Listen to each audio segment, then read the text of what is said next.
De quoi je me mêle sur rmc.fr et 01net TV. François Sorel.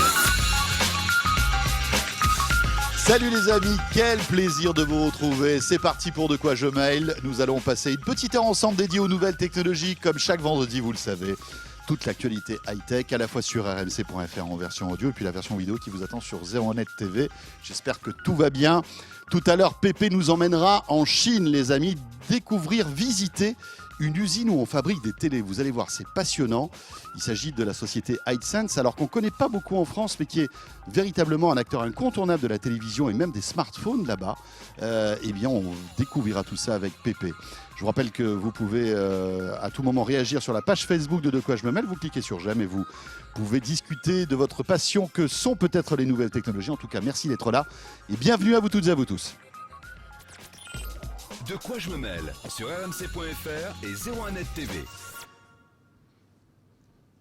Et c'est le club de la presse IT pour commencer avec un seul, unique journaliste cette semaine. Mais attention, on a pris le top du top. C'est Jean-Sébastien Zanqui qui est là. Salut Jean-Sébastien. Bonjour François, bonjour à tous. Et on salue Jean-Marie Portel qui a eu un petit empêchement qui, pour tout vous dire, a très mal aux dents. Ouais, donc c'est vrai que quand on fait mal aux dents, on n'a pas envie de faire de la radio ni de la télé. Non, c'est clair. Et en plus, on va chez le dentiste tout de suite. Donc voilà, j'espère que ça s'est arrangé pour Jean-Marie. Jean-Sébastien, un coup d'œil sur l'actu high-tech de cette semaine. Oui. Beaucoup de choses, hein, vous allez voir, c'est une actu très riche.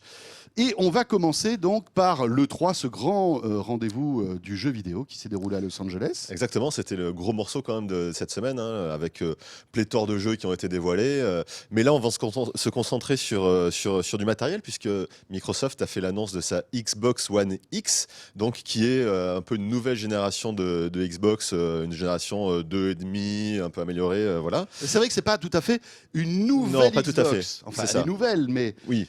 Il n'y a pas une rupture technologique par rapport à l'ancienne. Non, c'est vraiment une amélioration technique, notamment en matière de puissance, où elle est à peu près 30% plus puissante que l'actuelle.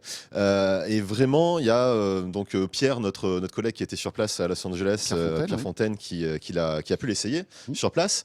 Et donc c'est intéressant parce qu'on a eu un peu son retour et il a été assez bluffé quand même, notamment grâce aux améliorations qu'il y a eu au niveau du son, puisqu'elle est compatible par exemple Dolby Atmos et aussi en matière d'image évidemment, puisque c'est de la 4K native. Donc c'est vraiment des technologies, notamment la 4K, qui étaient réservées à ce qui était au PC actuellement. La PS4 Pro fait de la 4K qui est un petit peu pas complètement native, un peu upscalée. Là vraiment on est en plein dans la 4K native. Donc les deux grosses nouveautés de cette console, c'est la 4K, donc vraiment de l'ultra haute définition. Si on a une télé ultra haute définition, voilà, on aura le top. Et vraiment. Le son aussi, qui est vraiment meilleur. Donc il a pu vraiment l'essayer, en plus dans des conditions, on va dire privatives, dans un salon, pour pouvoir entendre le son, parce que dans un salon, vraiment, sur un stand, on n'entend absolument rien. Donc il a été vraiment bluffé par le rendu sonore déjà, première chose. Et puis il a pu jouer à Forza Motorsport 7, donc le jeu de course, qui est traditionnellement un jeu qui est assez réaliste en termes de graphisme. Et clairement, il a trouvé ça complètement fou, c'est-à-dire les détails qu'il y a dans les voitures, dans l'habitacle, sur tout ce qui est par exemple sur la pluie, quand on est dans l'habitacle, la pluie, la goutte qui vient s'écraser sur le pare-brise qui est diffusée par le vent. Enfin voilà, donc c'est vraiment il y a des d'un détails réalisme extrême. Complètement. Il a trouvé ça absolument incroyable. Et puis c'est intéressant puisque les développeurs disent on n'arrive pas encore à l'exploiter complètement à fond. On en a même encore un petit peu sous le pied. Donc ça donne, ça laisse bon augure pour la suite. Chouette. Et après il émet quelques petits doutes en se disant est-ce que les studios de développement vont vraiment aller à fond sur ces détails, parce que en général les jeux sortent sur plusieurs plateformes à la fois, et effectivement pour la Xbox One X il faut faire un petit peu plus de travail, donc mettre un peu plus de détails, donc ça demande un peu plus de temps, un peu plus d'argent, donc à voir si les studios vont suivre et jouer le jeu, mais en tout cas ils disent que ça demande un peu plus de temps, mais c'est relativement facile à faire, donc on peut être confiant sur ce qui va se passer sur cette future console de Microsoft. Alors en plus, il y a pas mal de jeux sublimes qui vont sortir, notamment un jeu d'action, d'horreur qui est assez impressionnant, dont tu l'as dit Forza, etc. Ouais, tout à fait. Et ça sort en novembre prochain. C'est ça, en novembre prochain. Ouais, tout Bon, à fait. alors le seul petit glups, on va dire, c'est le prix. Oui, c'est le prix. Elle va pas être donnée cette console. Non, elle n'est pas donnée, elle est à 500 € si je m'abuse. C'est ça, Voilà. 4,99 je crois. Tout à fait. C'est un peu violent, hein. C'est 100 € plus cher, je crois, que la PlayStation 4 Pro, C'est ça, qui est à 400. voilà, qui est à Ouais, 400. C'est ça. Donc, Est-ce que les gamers vont être prêts à mettre 100 € de plus sur une console qui est en plus, on va dire, la console outsider, on est d'accord, hein, bien parce sûr, que oui, oui, elle la s'est vendue Xbox beaucoup moins bien que la se vend beaucoup PS4. moins bien que la PlayStation 4. Voilà, il y a pas mal d'interrogations, on verra Ouais, bien ça- ce qui va se passer ça d'ici la fin de s'adresse, l'année. Voilà, à ceux qui ont une télé 4K, je pense, et qui veulent passer à quelque chose d'un peu plus sérieux. Voilà pour l'E3. Alors bien sûr, le résumé de l'E3, c'est à retrouver sur 01net.com avec toutes les annonces, hein. Il y en a eu beaucoup d'autres concernant les développeurs de jeux et notamment cette alliance incroyable entre Super Mario et Oui, les lapins et les crétins, crétins. hein. Voilà, Ubisoft et Nintendo qui sont montés sur scène, c'est assez étonnant. On enchaîne maintenant avec un autre grand rendez-vous cette semaine. Voilà, ça y est, avec votre téléphone portable, vous pouvez sortir de la France, téléphoner, envoyer des SMS, des MMS et surtout surfer sur Internet en 3G ou en 4G sans surcoût. Complètement, oui. C'est l'annonce. C'est vraiment cette semaine, à partir du 15 juin, c'est les opérateurs qui appliquent donc cette nouvelle réglementation européenne des frais de roaming qui n'existent plus en fait, tout simplement. Et ça, c'est incroyable. C'est, Enfin, franchement, quand c'est même- une petite révolution. Oui, Hein. clairement, C'est parce historique, que on peut le dire. franchement, oui, parce que c'est d'un coup, on en arrive à quelque chose de très pratique. On n'a plus à se soucier quand on va dans un pays européen, de l'Union européenne, de savoir combien ça va me coûter. Je vais pas surfer sur Internet parce que j'ai peur que ça me coûte 100 € le giga ou le méga. Donc ça y est, depuis ce 15 juin, les opérateurs ont obligation de fournir donc une enveloppe de data qu'on peut utiliser à l'étranger. Alors c'est un calcul très savant qui est fait en fonction normalement du montant de son forfait, du nombre de gigas qu'on va diviser, en fonction du chiffre qu'on obtient. On a droit à tant de gigas, etc. Mais globalement, ce qui est bien, c'est que les opérateurs ont simplifié la chose, notamment la Free cette Pour une semaine fois. qui a, oui pour une fois, Free cette semaine qui a annoncé qu'ils passaient en fait eux tout simplement l'enveloppe donc de 5 gigas de data par mois dans l'Union européenne et qui existait déjà, il la passe à 25 gigas. Donc on pourra tous les mois dépenser 25 gigas de data dans n'importe quel pays de l'Union européenne et Free ajoute en plus les USA et le Canada comme c'était déjà le cas jusqu'à présent. Donc c'est quand même super. Petit bémol pour Free, c'est le seul opérateur qui propose ça en 3G, c'est-à-dire on n'aura pas de la 4G dans ces pays-là, on sera en 3G. Donc là, les débits seront quand même moindres que ce qu'on peut utiliser dans l'Hexagone. Voilà, c'est-à-dire que 25 gigas en 3G, ça risque d'être un peu long pour les utiliser, quoi. Exactement, ouais, ça c'est un petit peu dommage, mais quand même pour avoir déjà utilisé Free en 3G dans d'autres pays et aussi aux USA. Oui, c'est tout à fait correct. Voilà, c'est correct, ça fonctionne, ça dépanne bien, donc c'est quand même assez pratique. D'autres opérateurs d'ailleurs comme Soch ou Orange ou SFR, eux restent vraiment en 4G. Et là, c'est encore plus simple, c'est-à-dire que l'enveloppe 4G qu'on a en France est utilisable aussi dans les pays de l'Union européenne. Donc il n'y a pas à savoir si on en a en D'accord. plus ou en moins. C'est son enveloppe qui existe déjà, qu'on a en France, qui est valable dans ces autres pays. Alors regardez bien, en général, vous avez dû recevoir un petit SMS. Hein. Moi, ça a été le cas sur Oui. mon téléphone. Un petit SMS qui vous annonce la bonne nouvelle et qui vous explique combien vous avez de gigas à l'étranger. Et puis, si vous n'avez rien reçu, passez un petit coup de fil ou allez sur le site internet de votre opérateur. Tout à fait, En oui. général, tout est bien Ouais, expliqué. oui, c'est bien expliqué. Mais c'est une très très bonne nouvelle. On le disait, c'est historique, hein, cette histoire de roaming maintenant européen, compris dans notre prix de l'abonnement. Hein. On enchaîne avec une télé qui eh bien, pourrait faire bonne figure dans votre salon, Jean-Sébastien Zanqui, puisque rappelons que vous habitez dans un château. Hein. Tout à fait, dans un manoir plus Oui, exactement. dans un manoir, le plus grand manoir du monde. Vous pourriez accrocher dans votre salon Mhm. de 500 mètres carrés Mhm. cette jolie télé. C'est ça, d'ailleurs je l'ai précommandé. C'est une télé de 262 pouces. Donc pour te donner une petite comparaison, en mètres, ça fait 6 mètres 65 de diagonale. D'accord. Donc c'est tout à fait discret. C'est en fait 55 fois la diagonale de l'iPhone 7. Hein. Donc vous prenez 55 iPhone 7, vous les mettez côte à côte, vous avez cette télévision. J'aime bien moi, le mec qui a fait le calcul. Bon, alors ça fait combien d'iPhone 7 C'est cette ça. télé ok, Bah, c'est d'accord. Raphaël, hein, mon collègue Raphaël Ah oui, Gravely qui l'a mais fait. ça m'étonne pas. Ça m'étonne pas qu'il Oui, fasse il aime bien les ces maths. calculs un peu tordu. Et, D'accord. donc c'est une télé vraiment d'exception, hein, clairement, puisqu'en plus elle est vendue 539 000 $, donc ça fait 478 000 €. Ça Voilà. va. Effectivement, pour se la faire livrer, bon, on va pas aller la chercher au magasin, hein, donc pour se la faire livrer, la Bah, c'est-à-dire livraison que là, est... je sais pas, dans une Twingo, c'est compliqué, quoi. C'est compliqué parce que ça fait à peu près le poids de la Twingo, hein, puisque ça fait 800 kilos. Donc je pense qu'on est pas loin du poids de la voiture.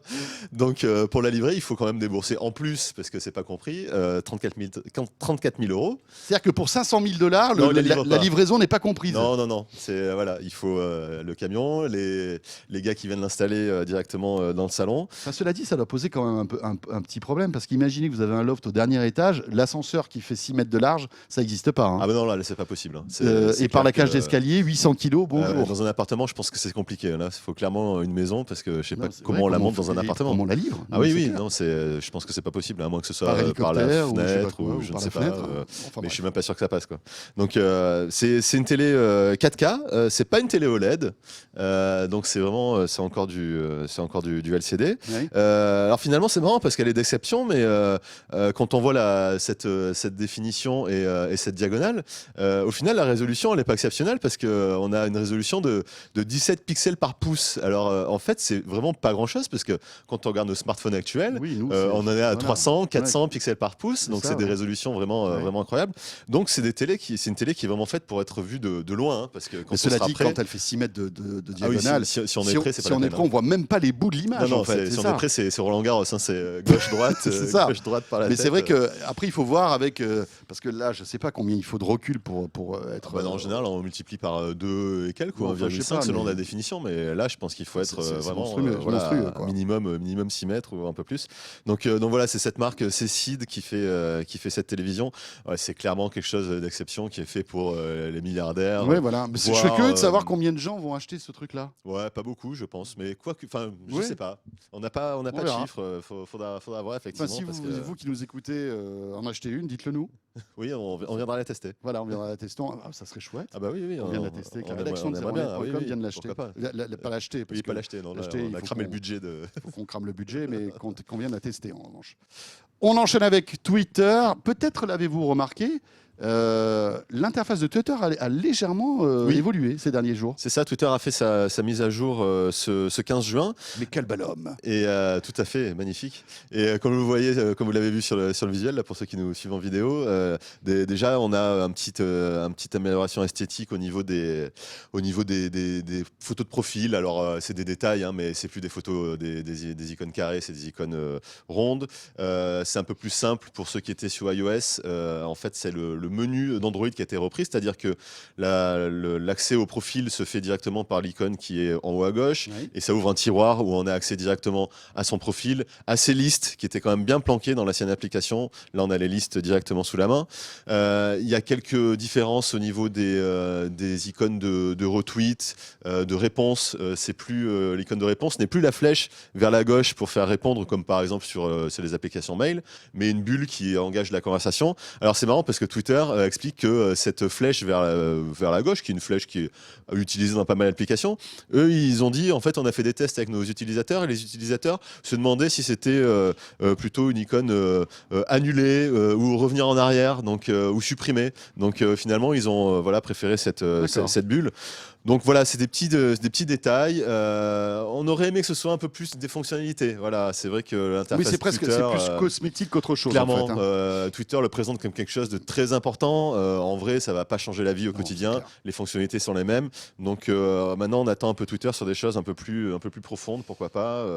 Facebook est très en avance sur ce genre de choses en termes d'interface, et Twitter un peu en retard. Donc on attend voir la suite maintenant. Oui, d'autant que c'est pas évident hein, pour Twitter, hein, qui a du mal à engranger de Non. nouveaux abonnés, Ouais, qui a du mal aussi à trouver son modèle économique. Hein, on le toujours. voit, Ouais, la ouais. gouvernance de Twitter qui change assez Clairement, souvent. c'est un super outil, mais C'est un l'entreprise peu compliqué. c'est compliqué pour elle. Jean-Sébastien, on va terminer avec bien l'App Store. Si vous avez un iPhone, forcément, vous vous servez de l'App Store, qui est bien pratique pour télécharger vos applications. Et c'est vrai qu'on a l'impression que l'App Store est vraiment dans un environnement sécurisé, où il n'y a pas d'arnaque, où franchement tout est bien contrôlé par Apple. eh bien, on peut se mettre le doigt dans l'œil. Oui, complètement. C'est un développeur qui a tiré la sonnette d'alarme cette semaine sur son blog. Il a analysé en fait une application qui est une application qui sert de VPN, en gros pour pouvoir accéder à certains services qui sont disponibles dans d'autres pays ou pas en France par exemple. On passe par ce genre d'application. Et en fait, il s'est rendu compte que ces applications, alors celle-ci en particulier, mais aussi des applications d'antivirus qui n'ont pas beaucoup d'intérêt sur iOS puisque Il n'y a pas de virus sur iOS. et puis elles n'ont pas le droit d'accéder à plein de parties de l'iPhone, donc c'est pas très efficace. En fait, ces applications proposent des abonnements alors moi j'en ai trouvé une sur l'App Store français qui a 10 € par mois.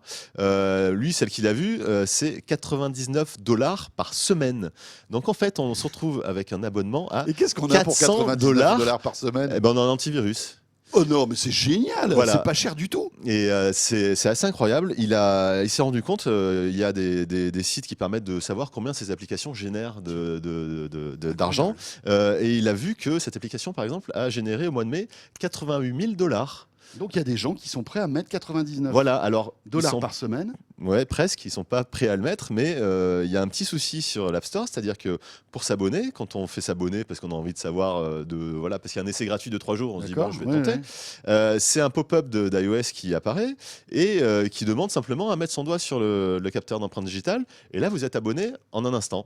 Donc d'accord. voilà, Donc, c'est le pop-up qui est pas très clair. C'est le pop-up qui est pas très clair. Souvent la description qui est faite par le développeur fait 3-4 lignes, alors on lit vite, ou parfois on a tout simplement aussi le doigt sur le bouton, ça arrive. On a le doigt qui est placé sur le bouton. Si vous êtes avec nous en vidéo, on le voit exactement. Exactement. Et alors c'est compliqué parce que cela dit, c'est écrit sur le. Alors c'est écrit, mais c'est écrit à la 3e ligne. C'est écrit après un essai de 1 mois ou 3 jours. Il y a des dates, on ne comprend pas trop forcément. Mais surtout, voilà, c'est la facilité procurée par Apple à s'abonner à quelque chose via ce Touch ID. Ça devient compliqué. Et même moi, quand j'ai fait l'essai, j'avais cette boîte de dialogue. J'ai voulu faire une capture d'écran. Pour faire une capture d'écran, on est obligé de mettre le doigt sur le bouton central. Et là, t'as été ruiné. Je me suis abonné. La capture d'écran la plus chère au monde. C'est ça, donc c'est un peu compliqué. Et le problème, c'est que pour se désabonner, il faut aller dans les réglages de l'iPhone, les réglages iCloud, et ça se trouve dans un sous-menu. On a 6 ou 7 étapes avant de retrouver ça pour se désabonner. Donc c'est compliqué. Voilà, c'est compliqué. Donc attention, ce genre d'application, tout ce qui est VPN, antivirus, les applications qui scannent les doublons dans les contacts, ce genre de choses. Quand c'est payant, faites vraiment attention. Ne pas laisser traîner votre doigt trop près du Touch ID et vraiment vérifier votre facture parce que ça peut aller très vite. Jusqu'à $400 par mois, c'est complètement hallucinant. Complètement. J'imagine quand même la scène, le banquier de Jean-Sébastien Zanqui qui l'appelle. Monsieur Zanqui, je ne comprends pas, vous êtes un peu à découvert. C'est normal, j'ai fait une capture d'écran. Et là, alors là, le banquier vous dit, mais qu'est-ce qui se passe? Qu'est-ce qui se passe? Je ne comprends pas. Je vais avoir du mal à l'expliquer, je crois. Oui, c'est vrai. Enfin, sauf, voilà, vous lui dites, regardez le De quoi je me mail de cette semaine, vous comprendrez pourquoi, monsieur le banquier. Ouais, d'ailleurs, je crois qu'il le regarde toutes les semaines. Ah, très bien, on le salue. On salue tous les banquiers qui écoutent ou regardent De quoi je me mail. Jean-Sébastien, merci. Merci beaucoup. On se retrouve la semaine prochaine. Et la semaine prochaine, dans De quoi je me mail, on va revenir sur un ouvrage qui est passionnant. Oui, tout à fait. Et qui parle en fait de la genèse d'un produit mythique, l'iPhone. C'est ça. À l'occasion des 10 ans de la semaine prochaine. Le livre sera la semaine prochaine, donc on vous dévoilera ça. Voilà, donc restez là la semaine prochaine dans De quoi je me mail. Et surtout, vous restez là maintenant. Car tout de suite, on enchaîne avec Pépé Garcia. Pépé Garcia qui va nous raconter son récent voyage en Chine. Et il va nous faire visiter une usine de téléviseurs. Vous allez voir, c'est passionnant. À tout de suite. De quoi je me mêle sur rmc.fr et 01net TV.